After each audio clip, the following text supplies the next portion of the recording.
So for narcissism, what you get is a big dollop of antagonism, kind of mean and self-centered. And then you add that extroversion piece to it. So you take, low agreeableness and extroversion. That's a recipe for grandiose narcissism. Take that same low agreeableness or meanness or callousness, add neuroticism, anxiety, depression, and you end up with vulnerable narcissism.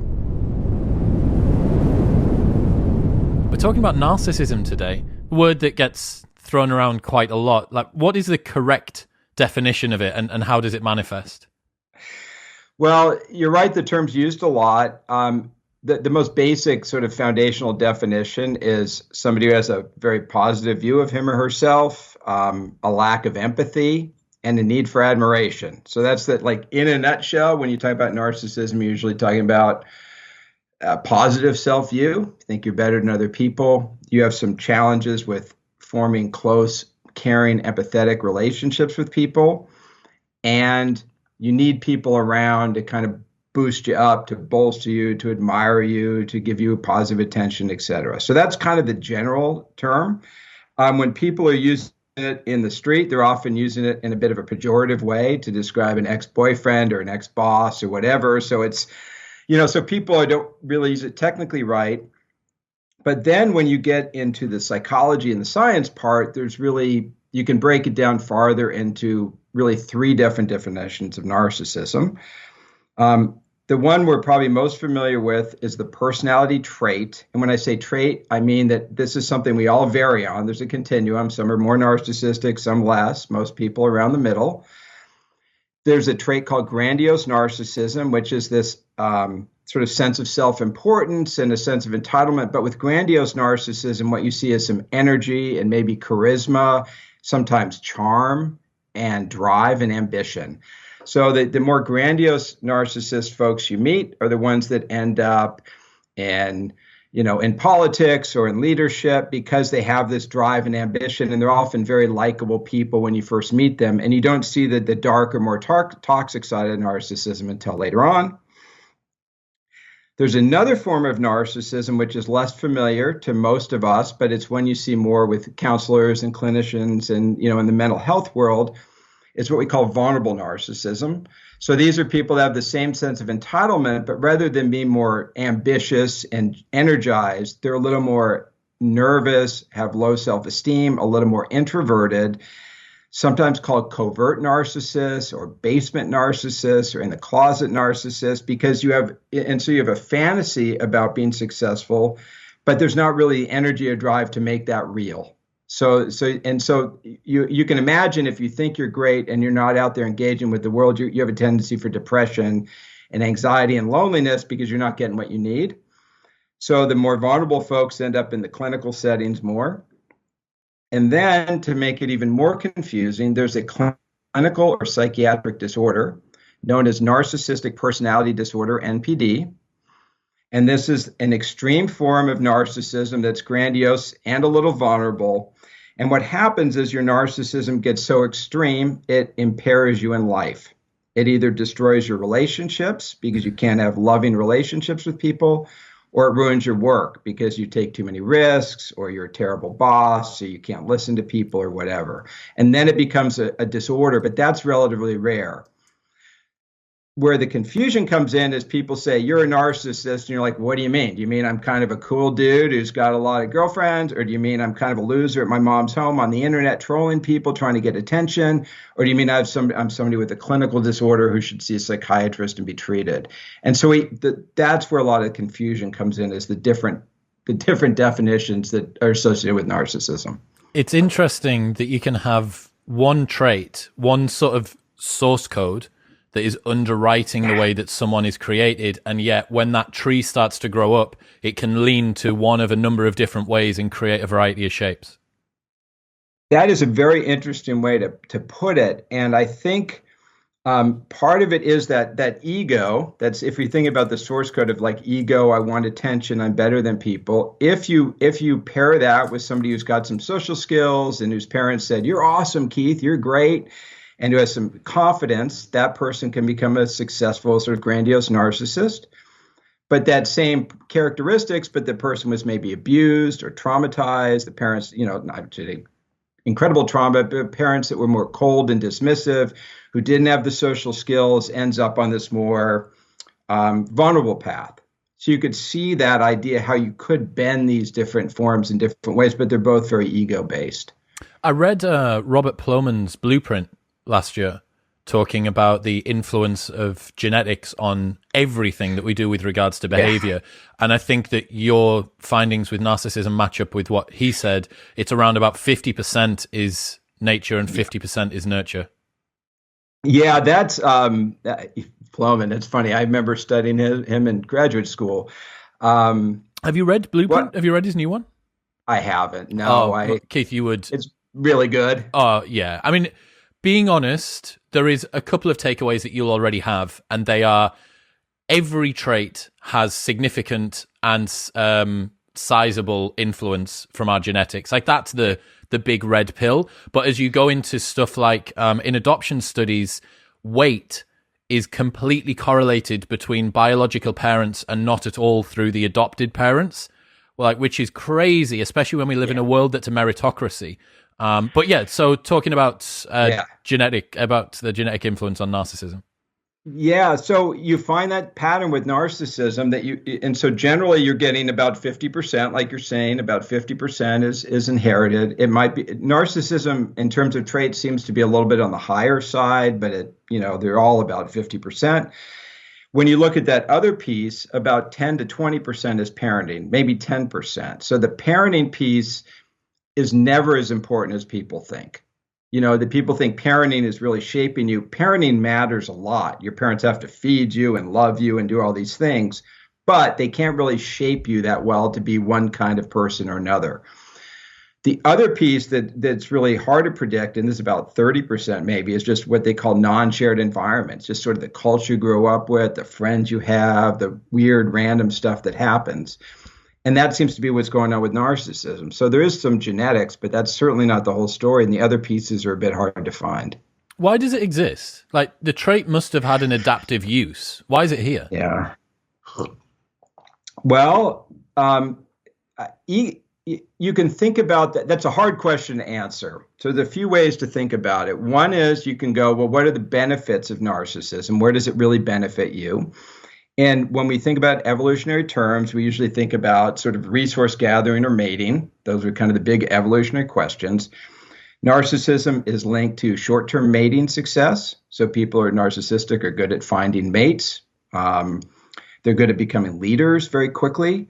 So it has some maybe very short-term advantages.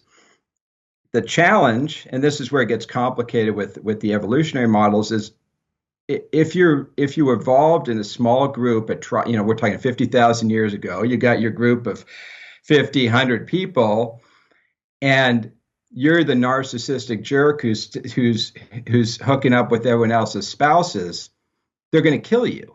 I mean, that's just what happened. If you look at the hunter-gatherer tribes, they'd have somebody in your family take you on a walk, and you just wouldn't come back. There'd be a hunting accident. So these more psychopathic individuals were weeded out in those smaller cultures often. But you imagine when a culture gets bigger, you live in a big city, a big urban center, there's no check on ego, there's no check on narcissism, it thrives better. But I think that narcissism is really beneficial in sort of new situations in the short term. Where you don't see the benefit is in these long-term established relationships. It's just not as useful. Yeah, so in a society or a community where you are held to account over longer periods of time, the narcissist is going to lose, but in shorter interactions. That sounds a lot like the way that psychopaths work, that they can never stay in a town for too long because they screw over people and they realize who they are. Are all psychopaths narcissistic? And how does narcissism and psychopathy relate? Yeah, they're cousin traits in a way. What psychopathy and narcissism share is this interpersonal, we call it antagonism or interpersonal callousness, the willingness to take advantage of people and put yourself first, looking out for number one. So that's something that's very common with psychopathy and narcissism. Really, the difference is with narcissism, you get more of that interest in attention or positive feedback from other people. So often narcissists aren't as dangerous because they still want to be loved. Yeah, okay. Whereas the psychopath is simply out to get whatever they want at any cost. Whereas perhaps there's a little bit more somewhere in the background. There's an echo of a virtue or integrity, even if that's only outcome based for the narcissist. Yeah. So the psychopaths I think of as more predatory. Like, I mean, and again, these things will, like, if I gave a group of psychopathy measures and narcissism measures to people in a lab, they're going to correlate they're going to correlate strongly. They're cousin traits. And sometimes we talk about a dark triad of traits that include psychopathy, narcissism, and this other one, which is Machiavellianism, which is named after Machiavelli, who wrote the book The Prince. It's a characteristic of people who are really manipulative. So they're not necessarily attention seeking. They're not necessarily, they don't necessarily want to just steal stuff or get stuff. They're more manipulative, but they all share this core of antagonism or callousness or a willingness to exploit other people for your own ends. I wanted to dig into the Dark Triad. Reason being, the first time that I got introduced to it, I was reading a Meninism blog. So part of this red pill movement, the pro-men. So it's essentially a men's rights movement on this particular blog. And I found it fascinating. Some of the stuff that they put out was really interesting. And then there's reams and reams dedicated to cultivating dark triad traits. So they basically say that having those dark triad traits will allow you to be more resilient. A lot of these people in these realms are perhaps divorced, perhaps involuntarily celibate, someone who maybe doesn't succeed socially so well. Yeah. First off, can you dig into the Dark Triad? And then secondly, can you imagine why someone in that situation would need it or even think about trying to develop it? That's really interesting. And it's kind of clicking when you say it. So I haven't really thought this through, obviously, but when we talk about these Dark Triad traits, these are traits that share a core of darkness. And darkness in psychology, what we call low agreeableness or callousness or maybe trait antagonism. Maybe the easiest way is meanness. People are mean. So dark people are mean people. That's probably an easy way to say it. And there are different kinds of mean. The challenge with men in relationships sometimes is you hear men say, well, assholes always get the girls. Yeah. Okay, so I'll be an asshole. Now, if you study what an asshole is somebody who is callous, low in agreeableness, and has dark traits. Basically, an asshole is right at the center of the Dark Triad. That's kind of what an asshole means. It's somebody who's a jerk, who's antagonistic and mean, self-centered. So people think that's what people want. That's not what people want. I mean, there's no research I've ever seen that says, you know what I really want is somebody who's just an asshole. That's really what I want in my life. When you look at the narcissism research in dating, people aren't, and I'll say women, but it goes both ways, obviously, but women aren't dating narcissists because they're jerks. They're dating narcissists because they seem confident and charismatic and attractive and exciting to be with at first. The problem is over time, when you're dating somebody who's charismatic and exciting to be with, you go, okay, now's the point in the relationship where we're going to get to know each other and be more emotional and talk about having kids. And the guy's like, I don't really want to do that part in the relationship. Where'd you get that idea? I'm really kind of into me and into having fun, and it's cool to have you with me, but I didn't want to settle down. And then she goes, well, you're an asshole. Well, yeah, but I'm also kind of fun and charismatic, and you like that part of me. You like the part that makes me fun and charismatic. You don't like the asshole part. That's what you don't like about me. So guys watch this and go, my goodness, that woman's with an asshole. I'll be an asshole. I'm like, no, you should be charismatic and engaging and have a sense of humor, take care of yourself and have some confidence. Don't be an asshole. But that message gets really distorted. But this isn't my area, Chris. So no, man, I think you've hit the nail on the head. It's putting the cart before the horse. It's presuming that the emergent property of the narcissism, which is effective, needs to go. Actually, in fact, it's baby in bathwater. It's I need to be a narcissist in order to have the charisma. So there's a few things that you said at the beginning of that little passage. There's a quote from the Red Pill movement. alpha fucks and beta cooks. So it's that the alpha male will get it and she'll make rules for the beta that she breaks for the alpha. And all of this is built around this sort of cult of alpha maleness, right? And a lot of this, you would be fascinated by some of the red pill movement and meninism blogs that are out there. r/men's rights on Reddit has a lot of this stuff on there. And yeah, it's interesting, especially upon reading your work, how the narcissism side of it has been utilized by people. It's been glorified by people as a tool that should be used, that should be cultivated, because it's going to cause, especially a lot of these people, I think, have been hurt by women perhaps in the past, or never had success with women, which has also caused them to be hurt. Yeah. So by increasing that narcissism, they're increasing the distance between them emotionally, between them and the other people. And that's where this blend that you said before of vulnerable and grandiose narcissism. So it's outwardly being grandiose because of inward vulnerability. I'm trying to protect myself from being hurt by seeming like I don't give a shit and never fully investing in people. That's interesting. So it makes me think of four things, and I'll probably forget the second. But first, when we talk about callousness, you think about a callous works both ways, which I never think about, because I think about callousness as I treat people callously, but also it means I can't feel as much. And what you're saying is these people are wounded, and so they develop a callous, like I'm not going to let myself be wounded. Now, the reason we call vulnerable narcissism and grandiose narcissism both narcissism is back in the psychodynamic days, the Freudian days, you go back 50, 100 years, people thought that what was on the outside of you was almost the opposite of the inside. Just that they thought that's the way the mind worked. So that, gee, if you seem really confident, underneath you're probably weak.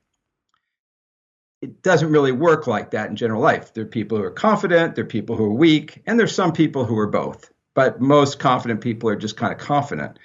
But what you're describing is a very Freudian process almost, where people they feel weak, they feel they can't succeed with women, they see other people who are, and they go, you know what, I'm going to toughen up and grow a shell and then enact in sort of an aggressive and confident way maybe, and that will convince women to like me, and I can't get hurt because I've got this big shell around me. Yeah, it's that mimetic quality that we have, right? We're trying to reflect what we see with people. Yeah, I'll send you some article links once we're done. I think you'd be really interested in looking at it. So my chat with a lot of these, when I think about it, so the other thing is alpha males. Now I don't get the alpha male thing so much. I remember I was in Africa and I was looking at this group of gazelles, and I was with this guy and he goes, well, here's the alpha.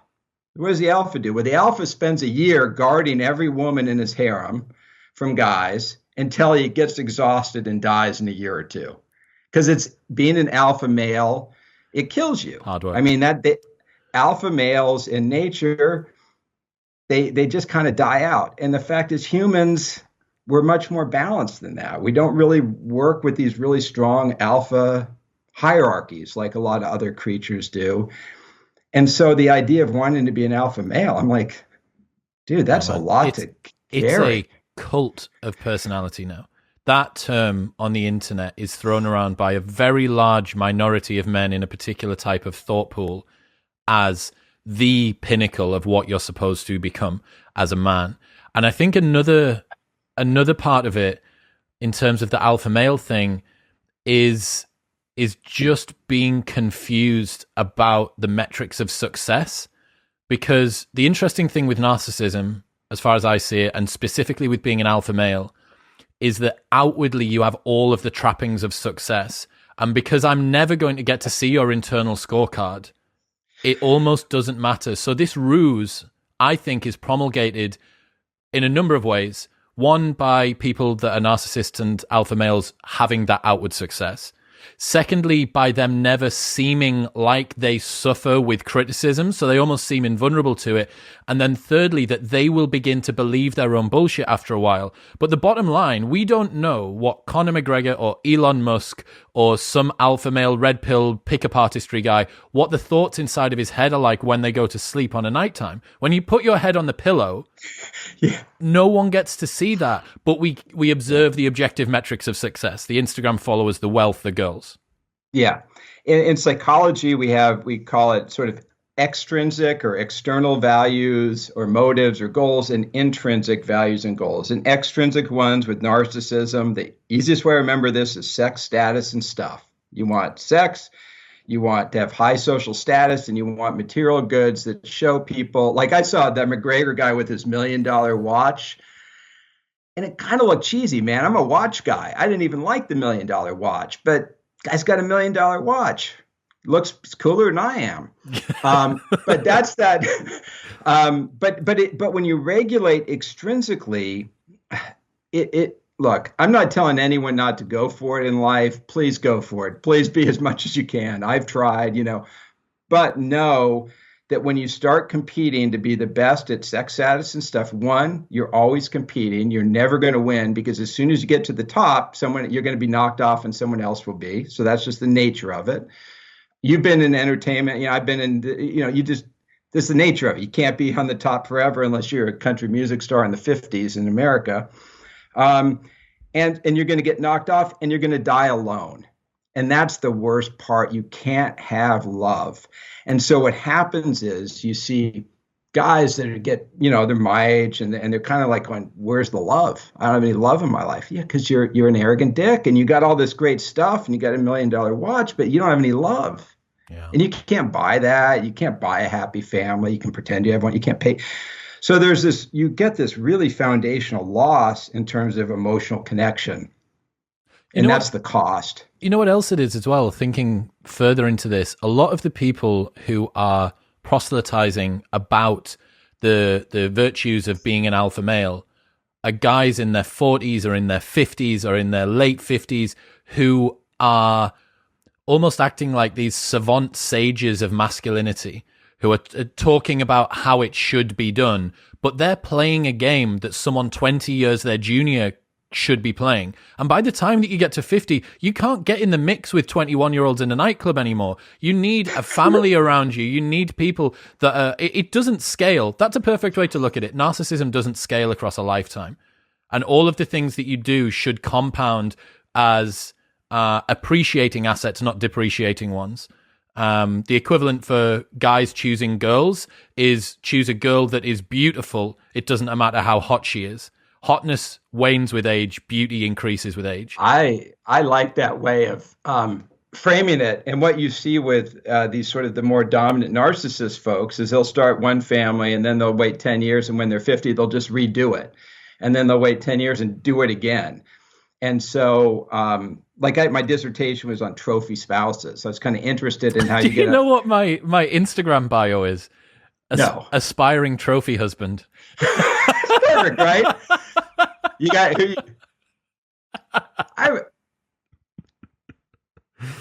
not a bad plan. It works. But the idea is that you kind of replicate this pattern over and over. But, by the time you're 60 and you got a 1-year-old with a new wife, I'm like, oh my God, that just sounds exhausting. Yeah. I mean, so I just, like I said, I love success. I love masculinity. I'm saying, go for it, do what you're going to do. But this alpha thing is just, I think it's a bit misguided. I agree.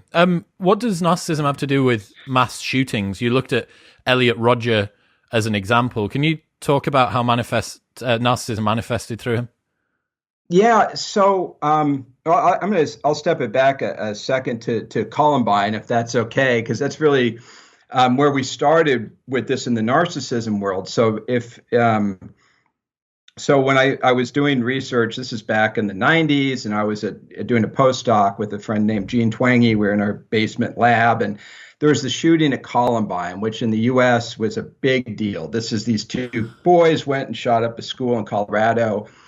And then afterwards, they said, Spielberg's going to make a movie about me, or Tarantino, and I can make anybody think anything I want. And we read this stuff and we're like, oh my God, these guys are using words straight off the narcissistic personality inventory.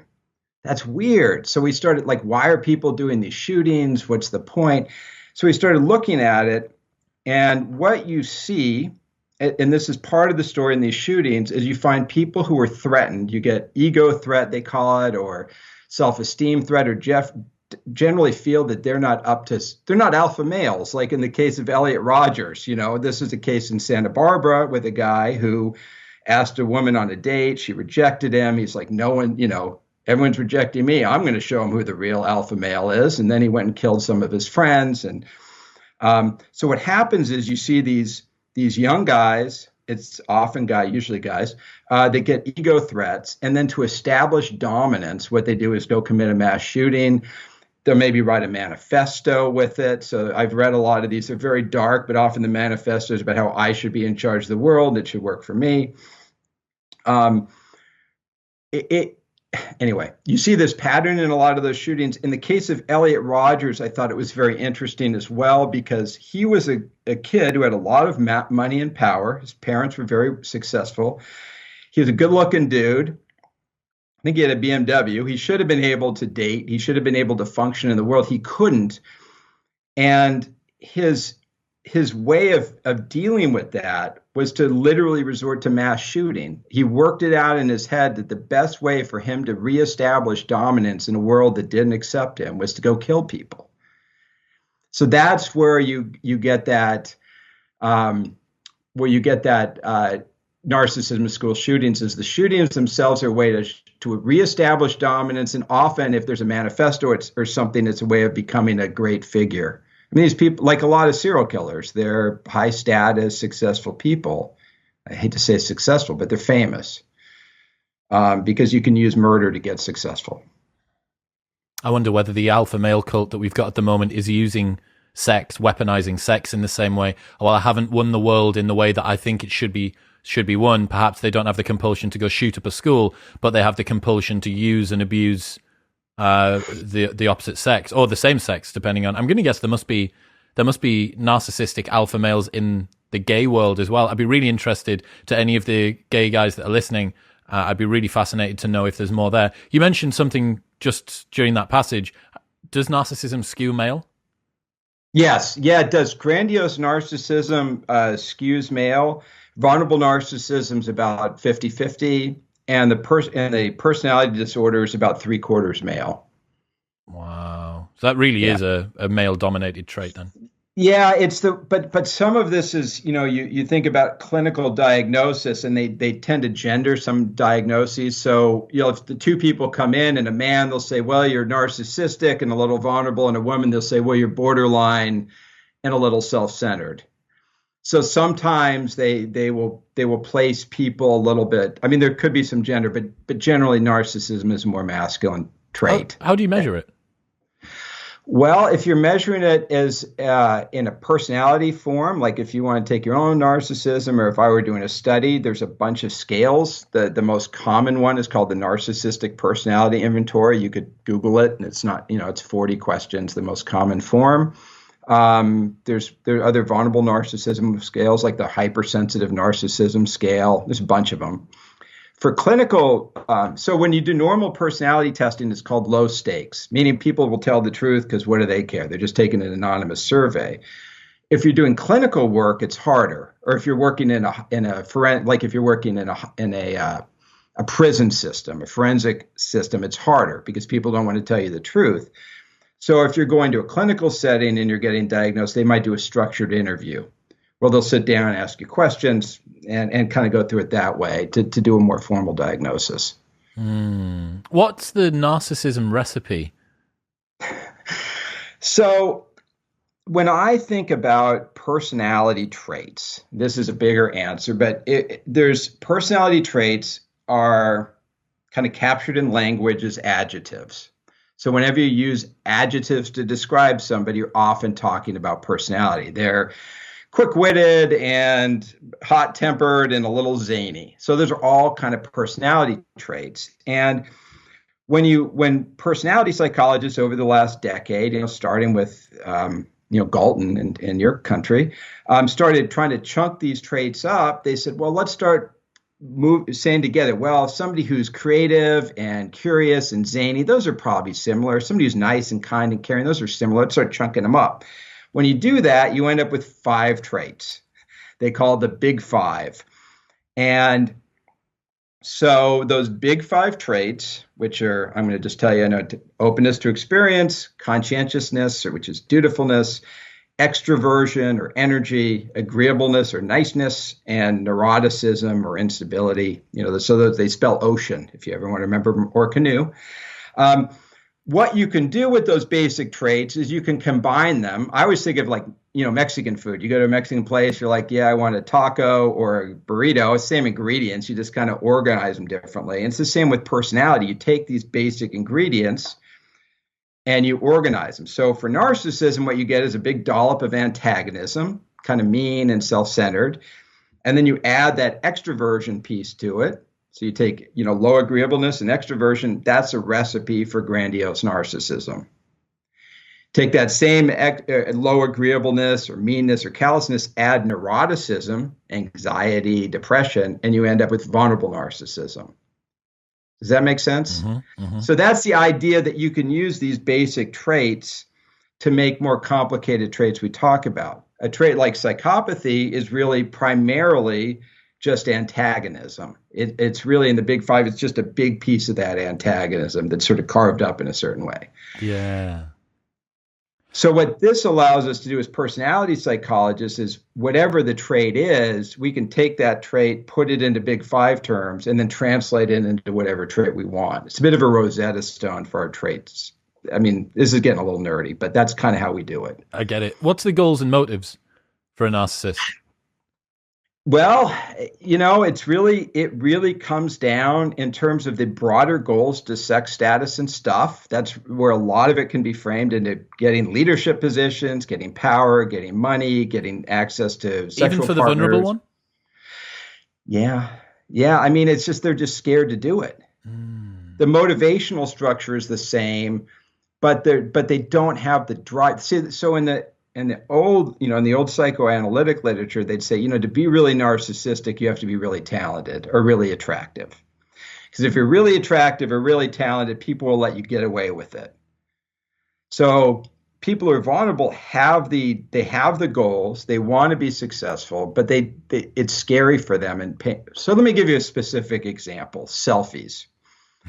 So selfies, we started studying selfies when this, 5-10 years ago, when this, I guess it's been about, it's almost 10 years since people started taking selfies. It's been a while. And what we found with selfies are people who are grandiose narcissists. They take selfies very easily because they like themselves. They're happy to show their abs. They're more full body and they're more alone. And they don't have any problem sharing selfies. It's just kind of what they do. People who are vulnerable want to take selfies too, but when they do it, they don't really like what they see. They get anxious. It's not as much fun for them. So it's very challenging. So if you talk to influencers who have more vulnerability, and maybe you do, I haven't talked to that many influencers. But when you talk to people, it's very painful. They're like, I had to put this picture out of myself on Instagram. I wasn't sure if I was hot enough. I want to be hot, but it's a real struggle for me. So that's the problem with the vulnerability is like you want to be out there, but you've got all this concern and neuroticism that's kind of keeping you back. Yeah. Let's talk about social media. I've got some thoughts in my mind about that I really want to dig into, but I want to kind of close the loop to the social media world at the moment. Have you guys been tracking narcissism through the advent of social media? Has there been a statistically significant increase? Can we say that social media is feeding narcissism, or is it just enabling narcissism? So it's a little bit more complicated than that, I think, historically, because when we first started looking at this, and Gene Twang and I wrote a book called The Narcissism Epidemic like a decade ago, into the Great Recession. So it's probably 12. And at that point, we saw narcissism really spiking up with college students and social media. And I really thought that there was this dynamic feedback loop going on where the social media was really encouraging narcissism. And maybe it was. But then what we started noticing is we started seeing these very negative sort of side effects of social media, especially in girls, where they'd report a lot of social comparison processes. So like I am online and I look at my friend and she's so happy and looks so attractive and I'm not, so I feel bad. Or fear of missing out, like FOMO. So people get on social media, they're like, God, these people are so happy and I'm not at the party. And so it's almost like social media started making people depressed in a way. And we saw a change of people go from Instagram to fake Instagram to Snapchat to TikTok. So they're kind of moving away from the social pressure. At the same time, when you look at the research on narcissism and social media, it seems to be self-reinforcing, which is kind of what you hinted at, that people who are narcissistic use it and it reinforces their narcissism. So I put out my Insta post, everybody likes me. I go, God, I'm pretty hot. I'm going to do it again. That's reinforcing, but it's not turning you into a narcissist. It's sort of reinforcing what's there. So my guess is there's a lot going on here. It's individually reinforcing, but at the cultural level, it's having these side effects that aren't necessarily predicted or aren't always feeding in the direction of narcissism.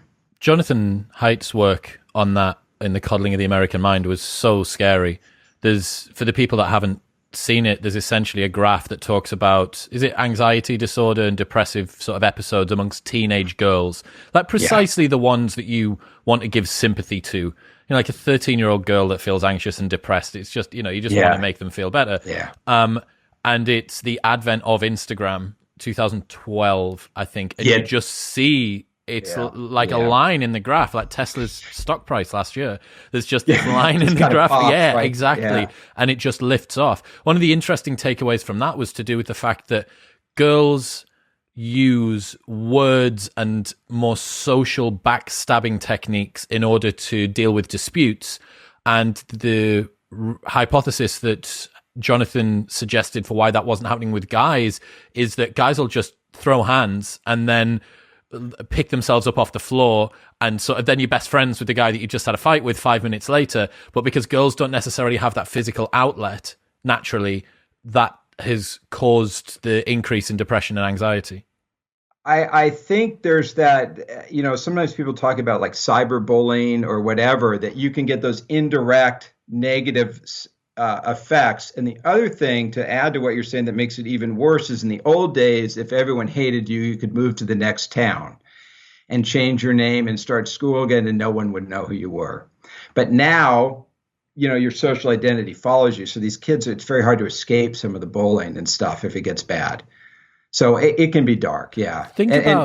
Let's think about the 3 S's, the sex, status, and stuff, which I love to remember what narcissism's there for. Social media has permitted everybody to ubiquitously communicate their sex, their status, and their stuff. Here's a photo of me with my girlfriend wearing my brand new watch, and I've got an extra 100 followers than I did yesterday, which is 10,000 more than you've got. Yes.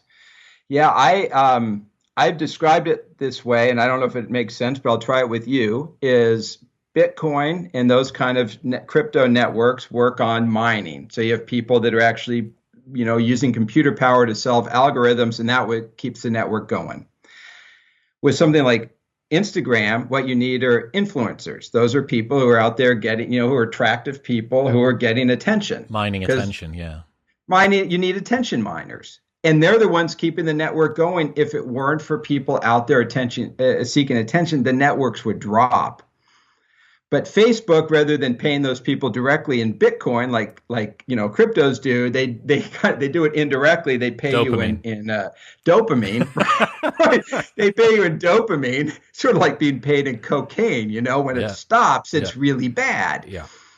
And so that's how I look at these systems, that that narcissism is kind of integral to the function. It's not the whole thing, because rage is really an important thing. But if you look at what's shared, it's rage, humor, ego, and that's how these networks are built. So they need, Instagram, you need influencers for the network to work, and they're the miners of the network. So they're kind of like ego networks in a way. Did that make sense? Absolutely. A little bit? Yeah, okay. No, I like that. So what I want to try and talk about is the relationship between talent and narcissism. So what I find particularly interesting is that narcissism with talent comes across as justified charisma. Conor McGregor's a good example of this, right? You know, for all that he lost a couple of fights recently, one against the greatest boxer of all time and one against arguably the greatest MMA fighter of all time, he's a guy that is just brimming with extroversion and charisma. Is there some I don't know whether many people would call him narcissistic. However, let's do a thought experiment. And in another world, Conor McGregor has all of the same extroversion and charisma that he has, but has lost every single fight that he's ever had. His charisma and extroversion haven't changed at all. The things he's saying are the same. It's the justification based on talent which has, and yet far more people would accuse that version of him of being a narcissist. What's going on there? Right. Because I think if you're successful enough, people think you deserve it. So Conor McGregor is a great fighter, so he can be an arrogant jerk. I'm not saying that's true, but that's, that would make sense. Like, you're a king. You can be an arrogant jerk. You got the status to do it. But if you don't have the status, then you're just a poser. You're worse than me, and you're acting like you're Conor McGregor. You're not him. You're worse than I am. I hate you. So there is that piece of status. But the other thing that I think is important is that you can be really successful in athletics, and you don't have to be an arrogant jerk. And in fact, people will like you even more if you're not an arrogant jerk. And your career is going to be better in the long term because you're going to build relationships on the way. And then when when he transitions from being a fighter into something else, if he had relationships, and he's got two kids now. Yeah, he's got a family, married, 2 kids. Yeah, I should say I don't know the guy, but I mean it's just, if you're that arrogant, it's hard. It's going to be harder to transition when you're no longer the celebrity. And celebrity is very short. So there must be a way to weaponize or to utilize and have charisma, extroversion, self-belief, outwardly focused without it being narcissism. Where does that line lie? Yeah, I think it's really the interpersonal piece. So you can be confident and extroverted, but you walk into the gym and instead of saying like, I can do better than you, you're like, you go to the weak guy and you go, hey, let me help you out. Like, dude, McGregor helped me out at the gym. Yeah, he's a good guy. He kind of took the time to help me out. And all of a sudden, everyone's talking about what a legend you are. So you can be nice. You don't have to be, you're the best. Like everyone knows, you don't have to prove yourself. Mm-hmm. So I think that, being at the University of Georgia, which is, you wouldn't know in England, but we have a lot of world-class athletes, just nature of a college, big football program. I'm not an athlete guy. I'm not into it, but I know a lot of great athletes, a lot of really nice people that are athletes, that are world famous. They're good people. You can be competitive on the court and then not off the court. You know what I mean? So you can turn it on and off, but the challenge is that people can't do it. Anyway. There's a spectrum. There's a risk. There's a paradigm that I learned about last year from Kyle Eschenroder. He wrote this wonderful blog piece, and he talks about 4 things people think they want in life, and he talks about how that's something that you don't actually want. And one of them he talks about to do with fame. And he says, most people want to be someone. What you should strive to do is to do something. You don't want to be someone, you want to do something. And it seems like a lot of, upon reading your book, a lot of the pain which is felt by narcissists is to do with unlived potential, a gap between what they feel like the world should be giving them and what they're getting. But obviously part of that is down to, what are you giving the world a reason to give you? Like, your actual output should be reflected back with the adoration and all of the rest of it. But what we see, coming from a reality TV background, which I've been in, that is the epitome of instantly becoming someone without having done anything. Yes. So people are given this inflated sense of self. And I think you talk about it is ego inflation.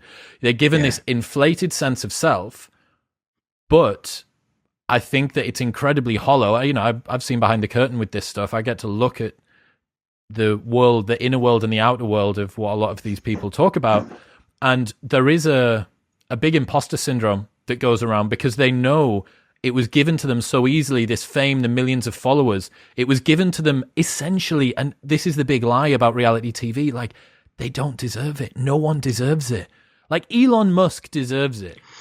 Conor McGregor deserves it. You know, they deserve tens of millions of followers because they've done something. They've become someone. Their fame is a byproduct of their success, not the reason for it. Cart before horse again. This is so interesting. And so when we, you know, this is going back in time, and I forget how old I'm getting, but I first noticed this with Paris Hilton. Well, I'm like, my goodness, she's one of the first people I've seen since some of these 70s people who's famous for being famous. Just a celebrity, just like a queen used to be. And then the Kardashians, and then reality television. And there was research done by Dr. Drew Pinsky, who's an American like CNN psychologist guy, and a guy, Mark Young, is a professor at Southern Cal, where they gave the narcissistic personality inventory to 150 or so celebrities on the show. Great study. And what I loved about it is at the end, they sort of said, well, here are the scores, and celebrities are, you know, relatively high, but the highest scores were reality television. And what's interesting at the time was like, well, these are people who are famous, but they're famous for not doing anything. They're just famous for being famous. And so then the question is, who's lining up for this? Like, what are you lining up for? I mean, what are people lining up for with reality television? Is it the fame, or is that fame a launch pad for sadly something else? I wondered about this. When I went into Love Island, which was the second reality TV show I did, there was only 2 people out of the entire cast when I went on who weren't either unemployed or self-employed. They didn't want reality TV to be a springboard for their career. They wanted it to be their career. This is my opportunity to be special. I've always felt like, because everybody, I think, in their heart of hearts feels like they're unique, right? Because we only get to see our own motivations. We view the nuance of our phenomenological experience from a front row seat. And I only get to see the outward things that you say. And I'm like, well, look at how deep and meaningful and the unique thoughts I have, because I can't see your deep and meaningful and unique thoughts. I think what it's given people is, look, this is your opportunity to be someone, to be unique, to be adored. Finally, everyone is going to see that very particular combination of thoughts and personalities and traits and everything else that you have, finally you're going to be able to get your pedestal from which you can shout about it. But it's easy come, easy go, you know? And that is personally where I think if I was a young person now looking up to role models to want to become like, you need to look at people who are scaling over time, who are leveraging and compounding over time. So you need to be looking toward people like the richest guy on the planet is also going out with Grimes, right? The richest guy on the planet, he's been on Joe Rogan, he's smoking weed, he's living a good life, but he actually adds value. That's the guy that is compounding. The people that are easy come, easy go are hollow. The sad point is there was no equivalent in the past because we didn't have such frictionless communication that meant that you couldn't weaponize fame in the same sort of speed that we can now. Oh, right. It is. I mean, that's, first of all, that's kind of terrifying to me that you're saying that people want fame. But I mean, I'll tell you a story. So in my life, I do work, and every once in a while I get famous, but it's for like a week. So it'll be like the biggest, I mean, this is going back, like the biggest story in the world for like 3 days, and I'll get a bunch of hate mail, and then like I get forgotten. So I've gone through the fame cycle, a bunch, micro fame, not real fame. No one knows who I am. But I had one of my grad students do it. We had a paper come out on narcissism, and it was narcissism in Facebook. This is way back in the day. We did the first study on that, and people were very interested. I said, go be famous. And the first day she's like, this is awesome. This is so much fun. I'm talking to everybody. And then a day later, she's like, this is awful. One day. She's like, I've got all this hate mail. Everybody hates me. And I'm like, exactly. One day, you got to ride the fame cycle for one day and realize you don't want to be on it. But how do people know? You know, how would you know what fame is like until you got to do it? And what they tell kids is, you know, my kids are watching like Australian model shows. They're probably watching Love Island Australia because the American shows are so boring now. They have to watch the Australian ones. Yeah. You know, the number one aspiring job that primary school children want now is YouTuber? I mean, I love the entrepreneurship of that, but it's just not a long term. Like you said, and very much in investment terms. It's like you could leverage it all in Bitcoin. It might work, or you could just slowly invest in, sort of dollar cost average, buy some rentals and, kind of wait till you're 40, 50, you're going to have some wealth. But it's going to take about 20, 30 years. That's just the nature of it. Yeah. It's interesting, man. There's a lot of different rabbit holes here. Let's talk about other people, perhaps try and give some takeaways, some actionable takeaways. How can we help someone who's a narcissist to change? Like, is that even ethical to reduce someone's narcissism? Well, I mean, I don't go around trying to change anybody for anything. That's just my general principle in life is everyone lives their own life, and I'm not going to tell anyone what to do. So ethically, that's how I frame it. But if people want to change, and often, when we first started studying narcissism, when I first started doing this, I thought people are narcissistic. They're kind of into it and they don't want to change because it's working for them. And I thought that for a long time. But with the recent research, what we're seeing is that people who are narcissistic often see that their interpersonal antagonism is costing them in life. Basically, they go, my relationships aren't as good as some other people's because I'm kind of an arrogant jerk. And I'd love to be able to have more connection, have more love, especially when you get older. Imagine being 50 and single and hitting the bar. I mean, it just sounds, I'm sorry. I was at a bar like 2 weeks ago and I'm like, my God, I spent my whole life trying to get out of this place. I'm not coming back. But so there's this realization. So what do you do? Well, therapy seems to work for narcissism. I didn't think that at first. It seems to work, but the challenge is that people have to stick with it. And what you see with people who are narcissistic, they go into therapy and they go, this isn't working for me. This person doesn't get how unique and special I am. So one thing is to, therapy is a great idea. But the other thing is, and this is what I talk about in the book, is figure out what the problem is. If your problem is love, well, focus on love. You can still be exciting and charismatic and a killer and an adventurer and try to win and competitive and love. They're not, these things aren't at war with each other. So my advice is usually don't have to worry about your arrogance. Just focus on being connected to people. And if you get that connection, your arrogance will take care of itself. Is there a time where you would ever prescribe someone to have more narcissism? Yeah. Oh, yeah. I said that too quickly, didn't I? But I'm free narcissism for everyone. Yeah. Well, so like in my job as an academic, the way it works is you're a student, and then to go get hired, you have to go around to these different universities and do job talks. So they'll fly you into University of, let's say, Southampton in England, where my advisor is. I'd spend 2 days meeting everybody on campus, meet the dean, meet the faculty, meet the students, and I'd do a talk or two. The people who are successful at that are confident and charismatic and extroverted. They're sort of narcissistic. So you need to have that ability to carry yourself in a confident way to succeed. It's crazy. It's not the way we should select academics. We should select them on what they do, not how they perform in public. But we select them that way. So cases like that where you need public performance, where you need to meet people, where you're competitive, I'm like, you got to have some confidence. You got to have some ego. You got to go into it. And so narcissism is not bad. It is a trade-off, and it's really useful in some situations. The problem is when you start thinking you start owning it, like I'm better than everybody. I really am better. I'm really famous. I'm really more special than these other reality. Like we're not that great. I mean, they might remember Elon Musk.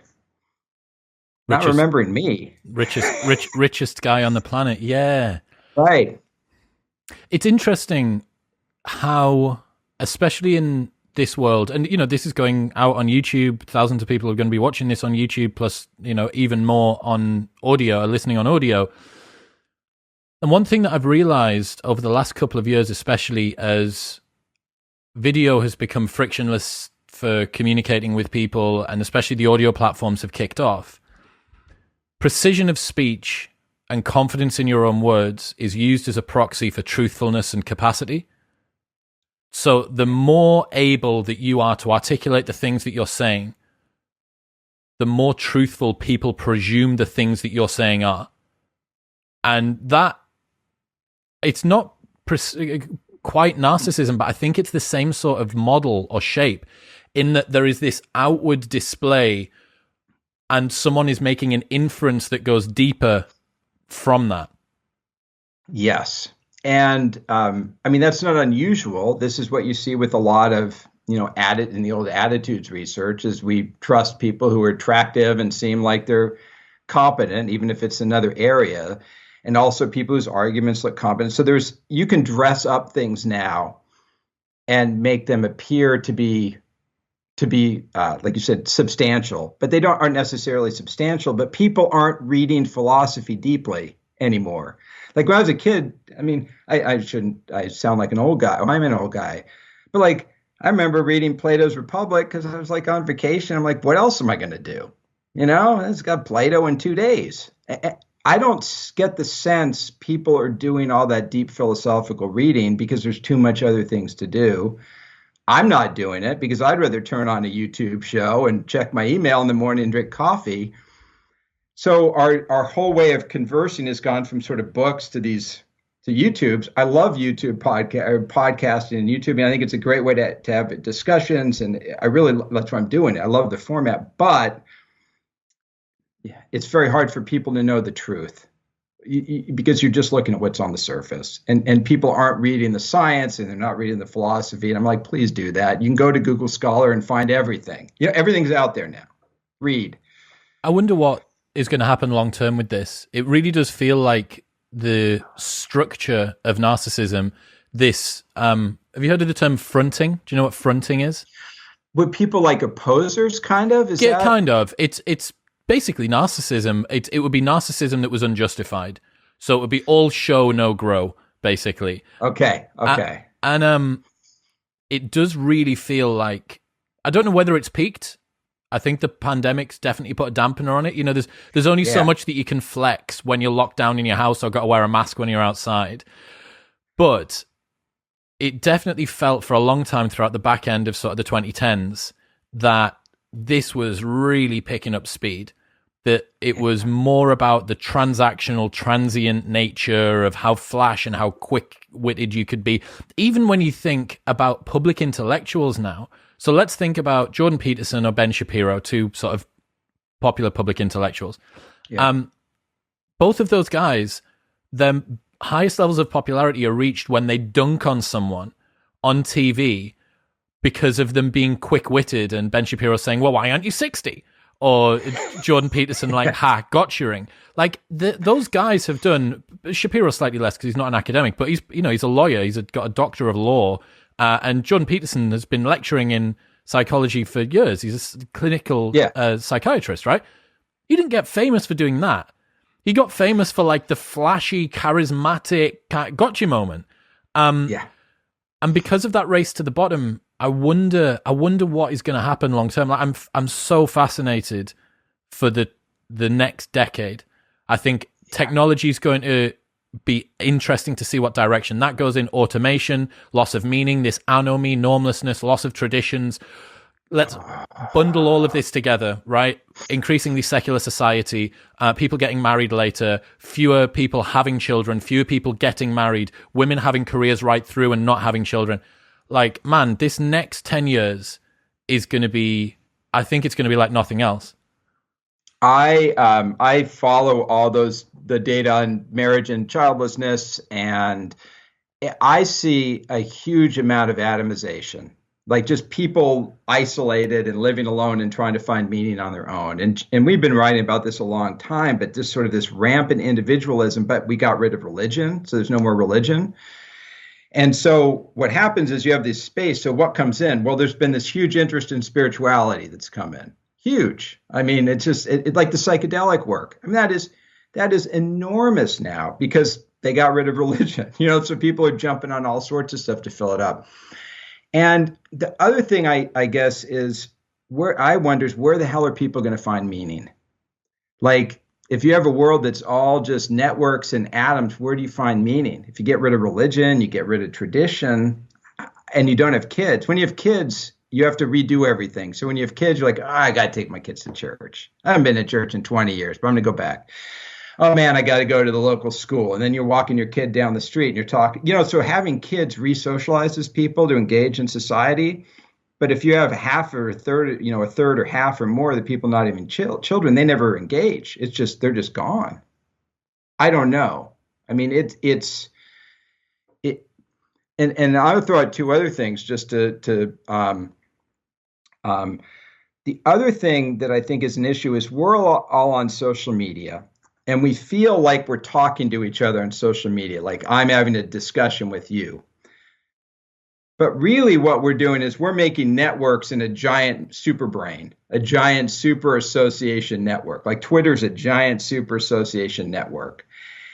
Association networks are like dumb brains. They're like the dumb stereotyping part of your brain you have that makes quick decisions and stereotypes and heuristics, but it doesn't think clearly. And we've created like a massive dumb brain. And we think we're engaging with people, but we're not. And that's how I take it. Like I think I'm with Twitter having a conversation, but I'm really just a network and a giant meta node. And I'm creating something bigger than me. Whereas this feels like an actual discussion. What was the second thing? Pardon? What was the second thing? You said you had two things. I probably just totally lost it. I'm sorry. That's absolutely okay. fine. Yeah, I'm just really I just feel like everybody's drifting off, and I don't know the forces that are going to bring people together, and it scares me a little bit because there's so much room for forces to come in and start doing that job. Man, this is a whole other podcast episode, but let's think about how politically affiliated people are, how vehement they are, patriotic about their different political affiliations, movements like BLM, Antifa, how much people support sports teams now. People have a religious fervor around their sports team. They do. Think about what it used to be. You would go to the same place, the same day of the week, every single week. That would be church on a Sunday, while it's the stadium on a Saturday. Now you don't even, when you can't go see live sport, you can still have your Reddit thread or your WhatsApp or Telegram or Signal group chat with the other fans that are season ticket holders while you watch the game on TV. Other things that people are sort of bowing themselves at the church of, and I think is a good thing, is the Church of Marcus Aurelius. Copies of Meditations sold out at the beginning of 2020. Sold out. Couldn't get them on Amazon. Imagine that's really selling a book out. And I had a book that's 1,000 years. I don't know when. 2,000 years old. Two and a bit. Nearly 2,000 years old. I had Donald Robertson on, Scottish Stoic philosopher and philosophy expert. He's also CBT trained, which gives him a very unique insight. And he was saying when he talks to people who are trendy and now into Stoicism, a lot of them have actually had CBT before, and he asks them, so why are you so interested in Stoicism? They say, well, what I wanted was like CBT, but bigger. What I wanted was like Western yoga with the spiritual side. Like that's what they want. And all of these different things, whether it's the sport, whether it's the political movement, whether it's the animal liberation movement, veganism, climate change, I want belonging. I want a sense of structure. I want a linear sense of progression. I want an example from role models and people that have come before me that tell me what I'm supposed to do. And someone's looking to a Roman emperor that's been dead for 2,000 years sometimes.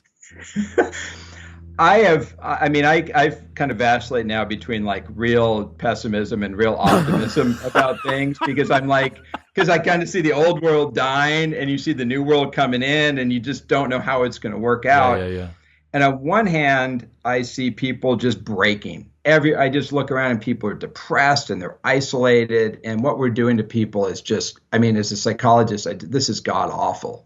Isolating people, keeping them out of the sun, having them order food. It's just, it's destroying people. But I've had so many conversations, and the interest in spiritual growth and, in stoicism or psychedelics or yoga. This stuff is, people are like trying to find something. And so it's this really interesting time where they kind of controlled all the standard stuff and the non-standard stuff's coming in. And I don't know how it's going to shake out. I really don't. But we're in a major transition. I think that the pandemic it's an absolute catastrophe. And for the people that have lost loved ones and family members and stuff, it is not good. But I really think it put the brakes on some quite malignant parts of modern society as well. I said it earlier on, you can't flex with a face mask on. Like, you can't show off your brand new Rolls Royce when you're not allowed out of your house to drive it. And I think it's reminded us all, like how many people have spent more time being in touch with their family because they're terrified they're going to die. I'm aware that holding a viral gun to the head of your mother or grandmother isn't necessarily the best motivation for it, but perhaps it's reminded us exactly what sort of matters. And I don't think that a pandemic isn't necessarily the optimal strategy for causing that to happen within a civilization. Yeah. But in terms of trying to find silver linings in the cloud, I definitely think that could be one of them.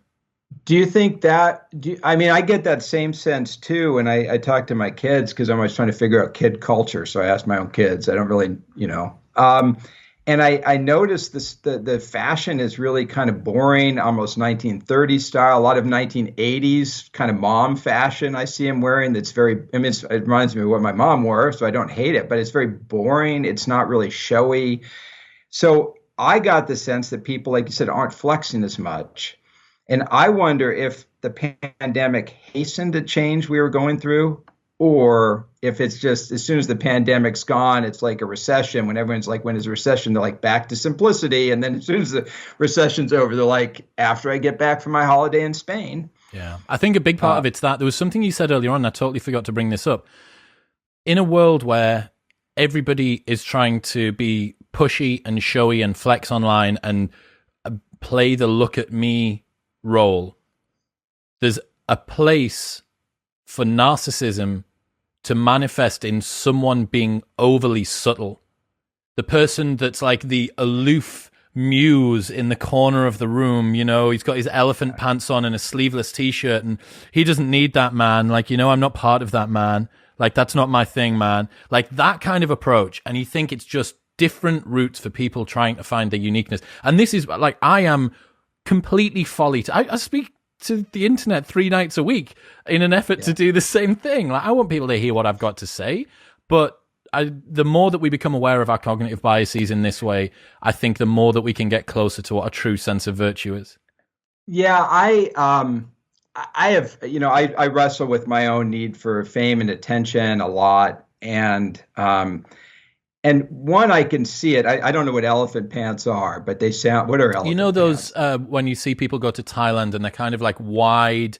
And the back with the elephants on. Yes, gotcha. Yeah. So what happens is, like, we're all in this fame status race because that's part of life. We're all in it. We can't not be in it. That's just the nature of it. So what I look at it is like, are you going to get attached to it, or you're not going to get attached to it? If you start getting attached to fame, if you get attached to fame, you're dead. That's what I tell people, because once you get your fame, you're going to get that hit off the crack pipe, and you're going to say, I need another hit. And you're going to say, I need another hit. And you're only going to get 2 or 3 in your life. And then you're going to die alone chasing that 4th hit. Maybe I'd love to hear what you think, but I am like, fame is great, but whatever you do not get attached to it, because it ain't. And I don't know but so I'm telling people, it's like, go have fun. But if you start thinking this stuff's real, it'll eat you alive. For me, I sound a little panicked there. No, not at all. For me, I think it's use the fame, but know that it's not about the fame. There's a really good quote, and this is to do with money, but it works for fame as well. Making life all about money is like making a road trip all about the gas stations. Like, you wouldn't go on a road trip and just visit every different gas station that you could. That's not the point. You need the money to keep going, and it's a useful tool to ensure that your road trip doesn't stop. But you don't do a tour of gas stations. And I think that you can apply that analogy to fame as well. That fame are it's this little bouncing on a trampoline, and each time that you bounce, maybe you can bounce a little bit higher and bounce a little bit higher and bounce a little bit higher. But it's not about the fame. And like, man, this is coming from the free charcoal toothpaste on Instagram, the blue tick on Twitter, like all that sort of stuff. Like, been there, seen it, done it, got the t-shirt. But it's facilitated me to do some things. But I'm so glad that I never started to swallow my own bullshit with regards to that. And a perfect example that the listeners might kind of be able to relate to is that when you're on TV, when you're famous for essentially having done nothing, like being someone, not doing something, all of the praise that you get is hollow. You don't feel love, you feel praise. And the reason is that you're playing a persona, it's a role on TV.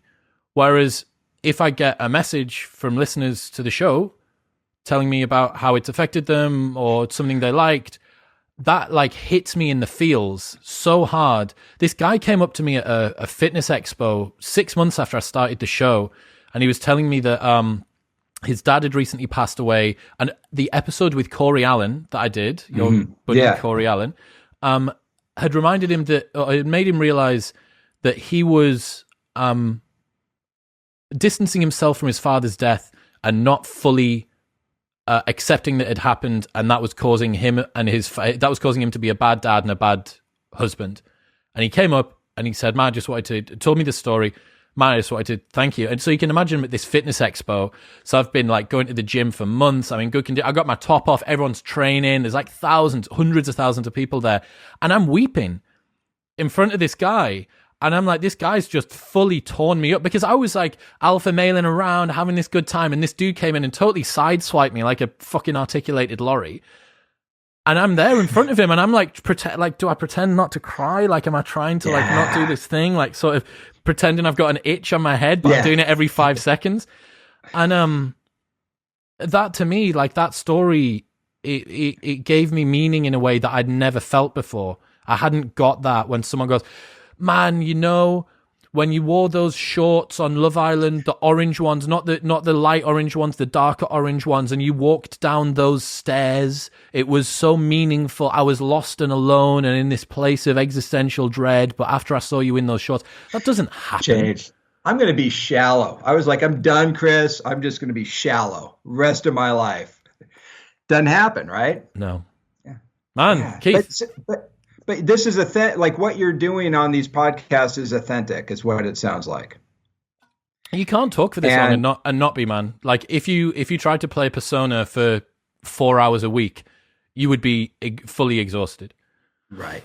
And so that's what I really enjoy podcasting, and I don't really talk to media. I mean, not that they're asking me to talk to them, but I don't find it that useful. But I find these more useful because they seem more authentic. Because, like you said, you can't really fake it for an hour. That's interesting to hear. I never could act. I just couldn't. I can't really fake it at all. I mean, I can do an act. It's performance, but it's close to truth. You know. Yeah. I think that this movement that we've got here towards stoicism, towards spirituality, towards psychedelics, consumption of long-form content, people learning how to read again. There's like a reading movement. There's even a bookstagram movement on Instagram, which is people who basically run book clubs and talk about the books that they're reading and then do book summaries on Instagram as well. And they all discuss it in the comments below.